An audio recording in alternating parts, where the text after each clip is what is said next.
दोस्तों नमस्कार।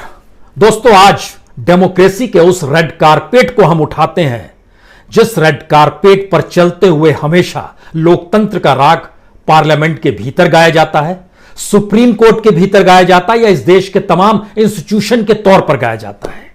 लेकिन जैसे ही इस रेड कारपेट को उठाते हैं तो उसके नीचे एक पथरीली जमीन दिखाई देगी और उस पथरीली जमीन पर नंगे पांव इस देश के नागरिकों को चलने के लिए मजबूर किया जाता है। और जब इस देश का नागरिक या फिर एक आम जनता जब उस पथरीली जमीन पर चलती है तो उसके पांव से खून रिसता है। उस रिसते हुए खून का इलाज कराने के लिए इस देश में अस्पताल नहीं होते हैं। या फिर यह खून क्यों रिस रहा है जबकि रेड कारपेट डेमोक्रेसी के नाम पर बिछाई गई है, इसको सवाल करने की ताकत हमारे यहां के एजुकेशन इंस्टीट्यूशन दे नहीं पाते हैं। तो जब आप लोकतंत्र की चर्चा करेंगे तो आज इन दो विषयों को छूने की कोशिश कीजिए। एक तरफ अस्पताल है, दूसरी तरफ एजुकेशन इंस्टीट्यूशन है। दुनिया भर में संकट एक तरीके से एक जैसा आया, लेकिन भारत के भीतर अस्पताल नहीं बचे। अस्पताल है ही नहीं, बेड्स है ही नहीं, वेंटिलेटर है ही नहीं। जितनी बड़ी तादाद में मरीजों का जिक्र दिल्ली जैसी जगह में हो रहा है।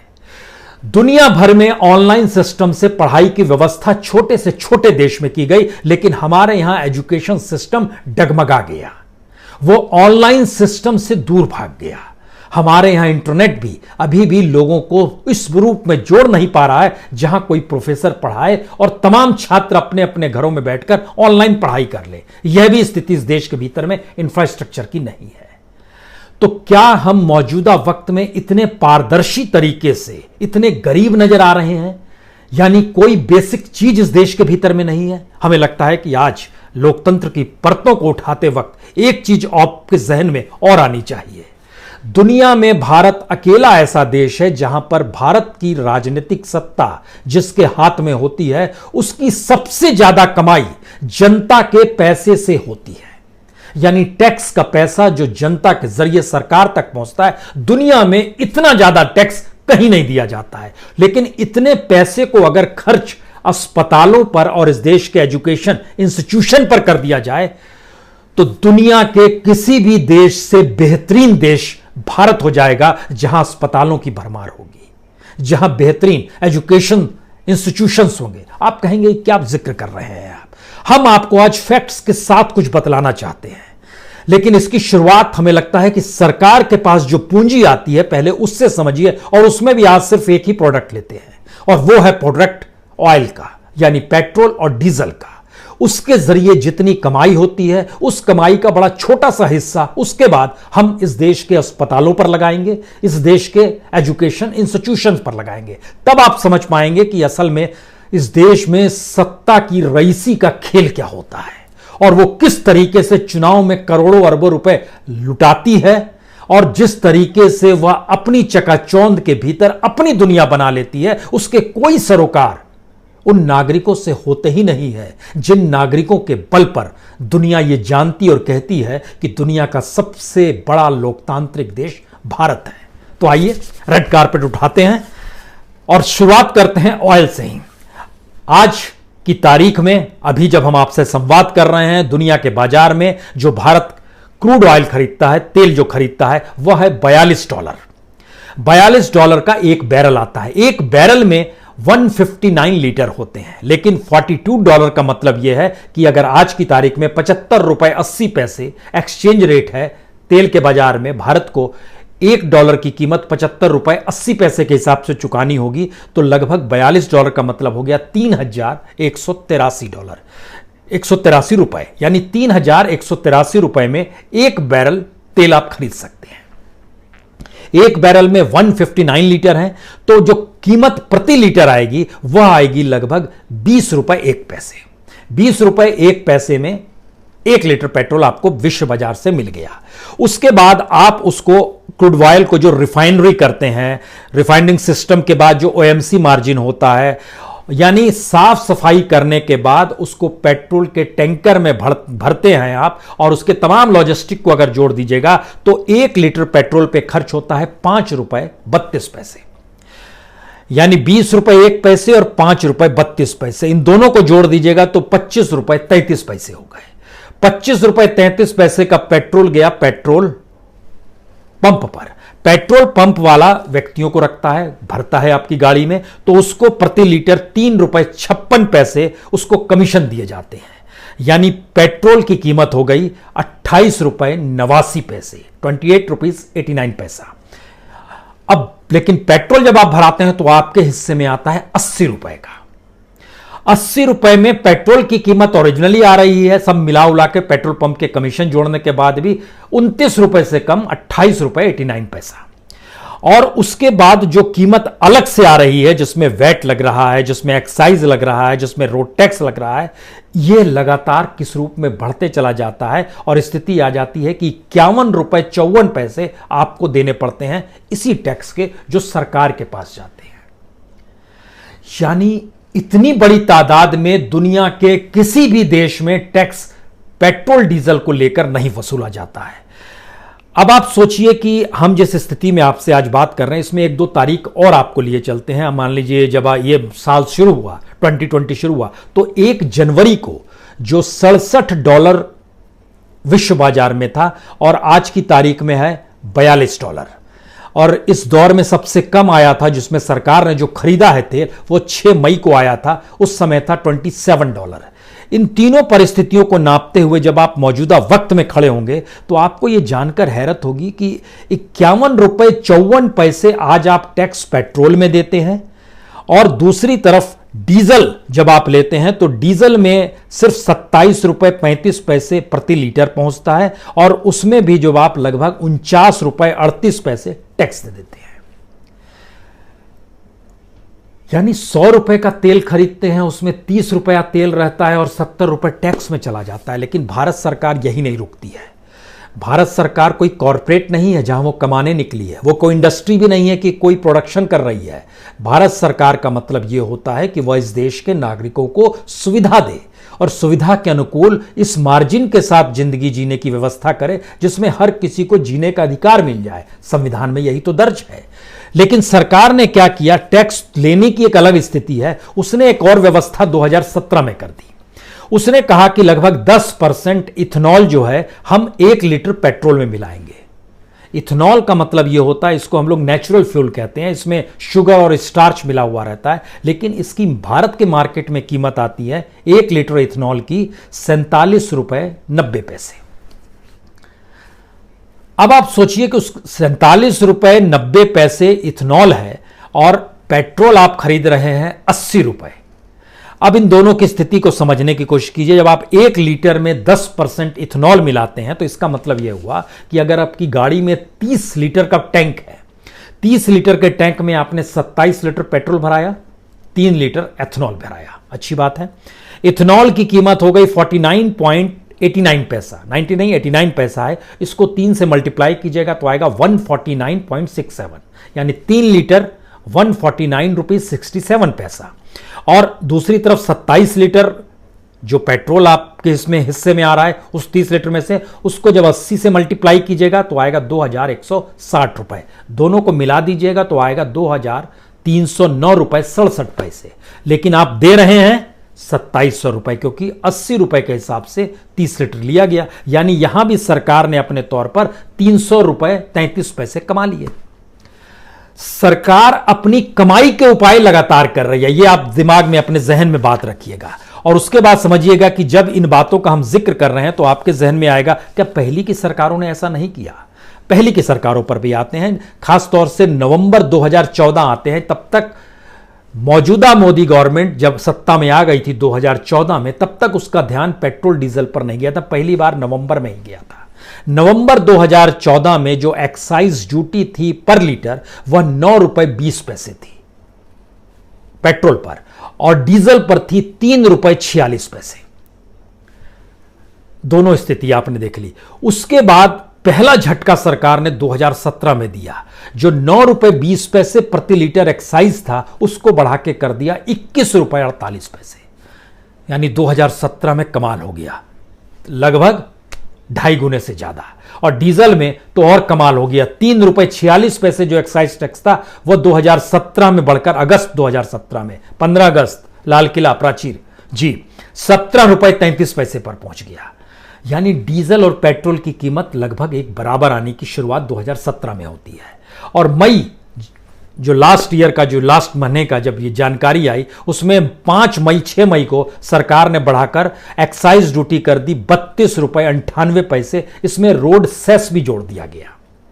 सड़क पता नहीं बन रही है नहीं बन रही है, सड़क की जरूरत अभी है नहीं है, लेकिन उसका सेस सरकार ने लेना चाहा और 32 रुपए 98 पैसे एक्साइज ड्यूटी हो गया। तो 2014 में 9 रुपए था, यहां 32-33 रुपए हो गया। डीजल में 3 रुपए 46 पैसे था, वो बढ़कर 31 रुपए 83 पैसे हो गया। इसी तरीके से वैट भी बढ़ा है। वैट 20% था 2014 में, जो आज की तारीख में 30% हो गया। डीजल में 12.5% था, जो बढ़कर 30% हो गया। अब इसका असर क्या है और सरकार की कमाई क्या है और उस पैसे का क्या उपयोग हो सकता है, हम इस पर भी आए। उससे पहले एक चीज और जान लीजिए, इस देश के भीतर में डीजल इंडस्ट्री लगभग खत्म हो गई। डीजल गाड़ियां जो बनाती थी खत्म हो गई। 2013-14 में लगभग 50% डीजल गाड़ियां बिका करती थी। लेकिन आज की तारीख में जब हम आपसे बात कर रहे हैं, वो घटते घटते घटते घटते घटते 9% पे आ गई है। जो इसीलिए बिक रही है क्योंकि वो बनी हुई थी। क्योंकि पेट्रोल और डीजल की कीमत अगर एक सरीकी हो जाएगी तो क्या असर होगा।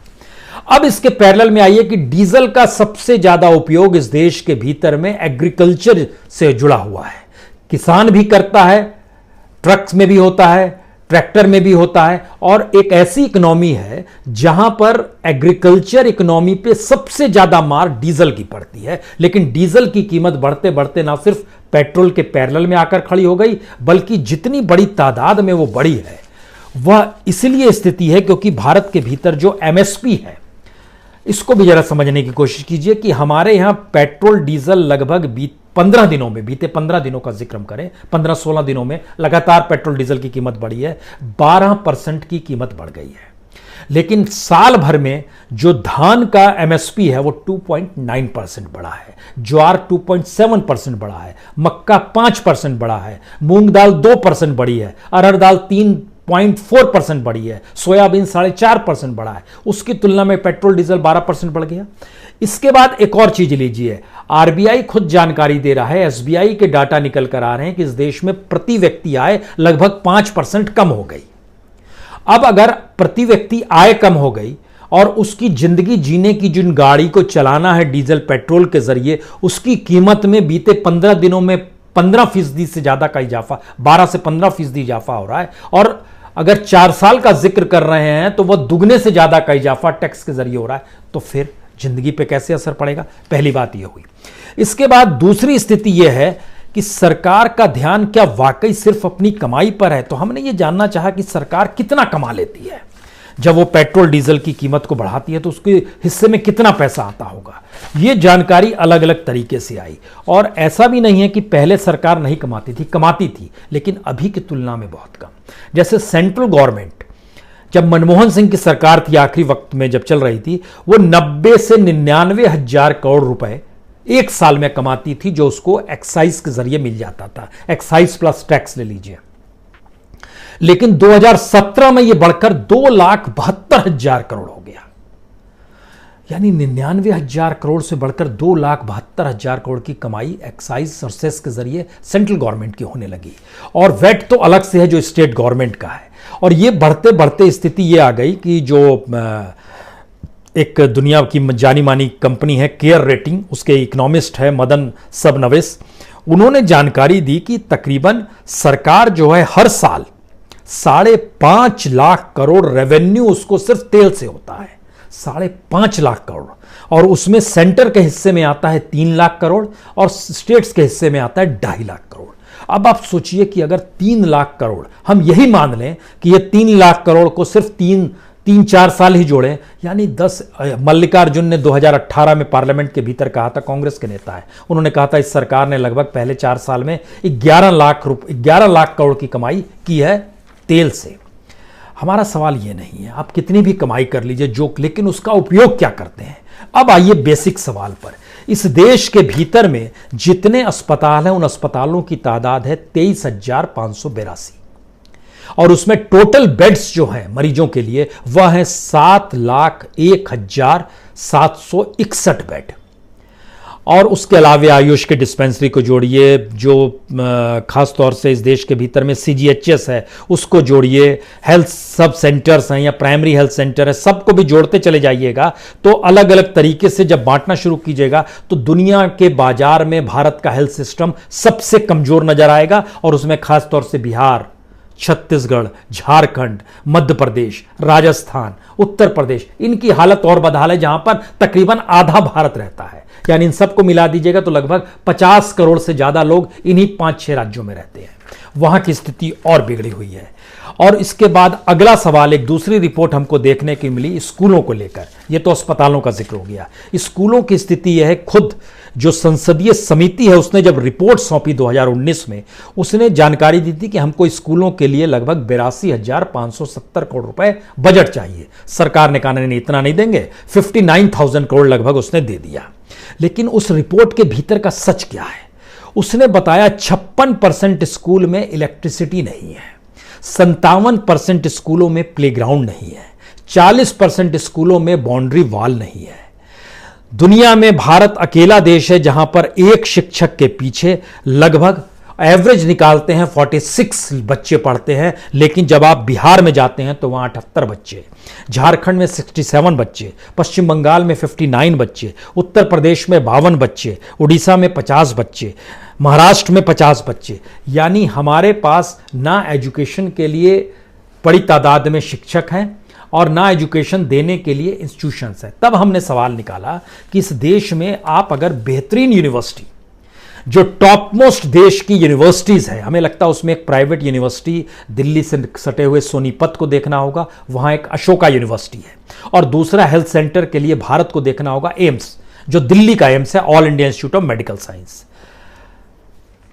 तेल से जो 3 लाख करोड़ की कमाई भारत में सरकार एक साल करती है, आप सिर्फ हम कह रहे हैं बीते 4-5 साल भूल जाइए, सिर्फ एक साल का पैसा यानी 3 लाख करोड़ अगर सरकार इस देश में सिर्फ हेल्थ सेक्टर को दे दे और एजुकेशन सेक्टर को दे दे तो पता है क्या कल्याण हो सकता है। यह बड़ा चौंकाने वाला सच सामने आया, क्योंकि भारत के भीतर की जो स्थिति है उसमें इस देश में एक अस्पताल को खड़ा करने में, एम्स जैसे अस्पताल को जहां पर 1000 बेड होंगे, लगभग 1000 करोड़ रुपया एक एम्स को खड़ा करने पर खर्च होता है। यानी 1 लाख करोड़ में 100 एम्स इस देश में खड़े हो सकते हैं। 100 एम्स का मतलब हुआ कि इस देश के वो तमाम शहर जहां पर 10 लाख से ज्यादा की आबादी है। भारत के भीतर लगभग 388 शहर है जिसमें 1 लाख से ज्यादा की आबादी, और 100 शहर के लगभग ऐसे हैं जहां पर 10 लाख से ज्यादा की आबादी है। ऐसी जगहों पर अगर आपने एम्स खोल दिए और जिसके लिए सिर्फ आपको 1 लाख करोड़ रुपए खर्च करने, आप वो भी नहीं खर्च कर पाते हैं। और इस देश के भीतर में यूनिवर्सिटी खर्च करना, अगर लैंड की कीमत को हटा देते हैं तो लगभग 500 करोड़ में एक यूनिवर्सिटी बन सकती है। लेकिन हमको लगता है आप कॉमर्शियल लैंड की कीमत भी जोड़ लीजिए तो भी एक यूनिवर्सिटी खड़े करने में आपको 800 से 900 करोड़ से ज्यादा आपको नहीं लगेगा, या उसको 1000 करोड़ उसको भी कर दीजिए तो आप 100 टॉप मोस्ट यूनिवर्सिटी इस देश के भीतर में 1 लाख करोड़ में खर्च कर सकते हैं। और हम तो आपसे सिर्फ तेल के जरिए जो आपकी कमाई है 3 लाख करोड़ की 1 साल के भीतर में, सिर्फ वही मांग रहे हैं इस देश के हेल्थ सिस्टम को ठीक करने के लिए और एजुकेशन सिस्टम को ठीक करने के लिए, लेकिन आप वह भी दे पाने की स्थिति में नहीं है। तो यह पैसा कहां चला जाता है? और इतनी बड़ी तादाद में जब इस देश के भीतर में, आपको जानकर हैरत होगी, जो मौजूदा सरकार ने 6 एम्स का जिक्र किया उसके लिए जो पैसा दिया गया, जो पैसा ऐलान किया गया 2,928 करोड़ रुपए, वह भी पूरा नहीं दिया गया, इसलिए 6 एम्स भी नहीं पूरी तरह बन पाए। किसी में ओपीडी चालू नहीं हुआ है, किसी में दीवार खड़ी नहीं करी है, किसी में इक्विपमेंट्स अभी तक नहीं आया है। तो सिर्फ तेल की कमाई जो जनता दे रही है टैक्स, उस पैसे को भी आप कन्वर्ट कर पाने की स्थिति में नहीं है, क्योंकि एक प्रॉफिट बेस्ड इकोनॉमी आपने इस देश की सत्ता से जोड़ दी है। सत्ता को कमाई चाहिए, और कमाई का चेहरा आप जानना चाहते हैं क्या इतना हसीन है? उस कमाई का चेहरा यह है। पहली बात तो यह जान लीजिए कि उस कमाई का चेहरा मौजूदा वक्त में वायरस को लेकर है। सरकार ने अपने तौर पर जरूर कह दिया कि दिल्ली में अब जो निजी अस्पताल है वहां पर आइसोलेशन बेड जो होंगे 8 से 10 हजार रुपए में आपको मिल जाएगा। आईसीयू में आपको 13 से 15 हजार में भर्ती हो जाएंगे। आईसीयू विद वेंटिलेटर आप लगभग 15 से 18 हजार में। ऐसा नहीं है। हम आपको 2 रेट बताने वाले हैं। एक रेट है सबसे top most chain of hospitals जिसके है, और दूसरा रेट है दिल्ली जैसी जगह में सुपर स्पेशलिटी के साथ हॉस्पिटल्स जो खुले हुए हैं। हॉस्पिटल्स का नाम लेना ठीक नहीं है, सिर्फ दिल्ली बता दे रहे हैं, आप जरा समझने की कोशिश कीजिएगा। जो चेन ऑफ हॉस्पिटल्स जिनके देश भर में है, उनकी कीमत है जनरल वार्ड में आज भी 25,090 रुपए वह लेते हैं विद टैक्स। ट्विन शेयरिंग अगर एक रूम में 2 मरीज हैं तो 27,190 रुपए एक दिन का, ये बता रहे हैं आपको। जो आइसोलेशन प्राइवेट रूम अगर चाहिए तो आपको 30,490 रुपए देने होंगे। आईसीयू में अगर आपको भर्ती किया गया तो वहां वेंटिलेटर आपको उपलब्ध नहीं होगा, आपको 53,350 रुपए देने होंगे। और अगर वेंटिलेटर के साथ आईसीयू में आप भर्ती हो गए तो आपको 72,500 रुपए देने होंगे। और एंबुलेंस जो आपको घर ले जाने आएगी और घर वापस छोड़ने जाएगी, उसकी कीमत अलग से ली जाएगी। ब्लड की कीमत अलग से ली जाएगी। और जो सुपर स्पेशलिटी हॉस्पिटल है दिल्ली जैसी जगह में, वहां भी आज की तारीख में एक बेड लेने के लिए, जिसमें 3 बेड रहेंगे, वहां पर आपको 40,000 रुपए देने होंगे। सिंगल रूम चाहिए, सिंगल बेड चाहिए, आपको 50,000 रुपए देने होंगे। आईसीयू में भर्ती होना है, 75,000 रुपए देने होंगे। आईसीयू विद वेंटिलेटर चाहिए तो 1 लाख देने होंगे। अब आप सोचिए, जो हम आपसे 3 लाख करोड़ मांग रहे थे, उसका मकसद सिर्फ एक ही था, इस देश के भीतर में 100 एम्स खड़े हो जाएंगे 100 शहरों में। इस देश के भीतर में 100 शहरों में 100 टॉप मोस्ट यूनिवर्सिटीज बन जाएगी। इस देश के भीतर में वेंटिलेटर्स जिनको पीएम केयर्स के जरिए 4 लाख कीमत लगाई गई है, लेकिन आईआईटी रुड़की ने कहा है कि हम तो इसको मौजूदा वक्त में बहुत सस्ते में बना देंगे। और देश के भीतर प्रोडक्शन को लेकर कहा जा रहा है 1 से 1.5 लाख में हम एक वेंटिलेटर बनाने की स्थिति में है। इस देश के भीतर में लगभग आप 10 लाख वेंटिलेटर भी खरीद सकते हैं। हमें सिर्फ पैसा चाहिए, जो तेल का पैसा था जो जनता की जेब से आपने निकाला था, वह पैसा दे पाने की स्थिति में भी नहीं आ पा रहे हैं। और खास तौर से अब वह लोग जो विदेश जाना चाहते हैं, उनके लिए अमेरिका ने तो एक झटका दे दिया, लेकिन उस झटके के साथ झटका दिया, H1B वीजा बंद कर दिया है। आप कहेंगे क्या असर पड़ेगा? पिछले साल H1 वीजा के तहत 1,88,123 लोगों को दिया गया, जिसमें रिन्यूअल भी थे। उसमें इंडियंस की तादाद 1,31,000 थी जो जा रहे थे वहां पर, आईटी प्रोफेशनल्स। और जो L1 वीजा दिया जाता है, जिसमें इंटर्न होते हैं, ट्रेनी होते हैं, टीचर्स होते हैं, या फिर समर वर्क ट्रैवल कराने, प्रोग्राम कराने वाले, यानी स्पेशलाइज्ड लोग होते हैं, उनके लिए 76,988 वीजा जारी किया गया पिछले साल। उसमें भारतीयों की तादाद 18,354 थी। अब ये लोग भारत में ही रह जाएंगे। जब इन बातों का जिक्र करें तो आखिरी बात बताएं, लूटने की परिस्थितियां क्या होती है। जो वंदे मातरम एयर इंडिया चला रहा था, अमेरिका ने उस पर रोक लगा दी। क्यों रोक लगाई? अमेरिका का कहना है कि एयर इंडिया जो है, जो यात्रियों को अमेरिका से भी इंडिया ला रहा है, वहां टिकट में 50% ज्यादा ले रहा है। और इस दौर में कम से कम आप कमाई के जरिए जब एयर इंडिया चला रहा है तो यह स्थिति बर्दाश्त नहीं की पाएगी। यह यात्रियों के साथ धोखा है। और दूसरी तरफ अमेरिकन एयरलाइंस को इंडिया आने भी नहीं दिया जा रहा है। यानी इस क्राइसिस के दौर में भी किस रूप में कमाई हो रही है या कमाई की जाती है, ये एक अजीबोगरीब परिस्थितियां। वेट लगा देंगे, एक्साइज बढ़ा देंगे, सेस लगा देंगे, टिकट की कीमत ज्यादा कर देंगे। यानी जनता क्राइसिस में आती जा रही है। लोकतंत्र के रेड कारपेट को उठाकर नंगे पांव चलते हुए आपके पांव से खून रिस रहा है, वह खून और ज्यादा निकल जाए, इसकी तैयारी मौजूदा वक्त में सरकारें करती हैं। इससे ज्यादा विभत्स स्थिति क्या हो सकती है? बहुत बहुत शुक्रिया, बहुत बहुत शुक्रिया।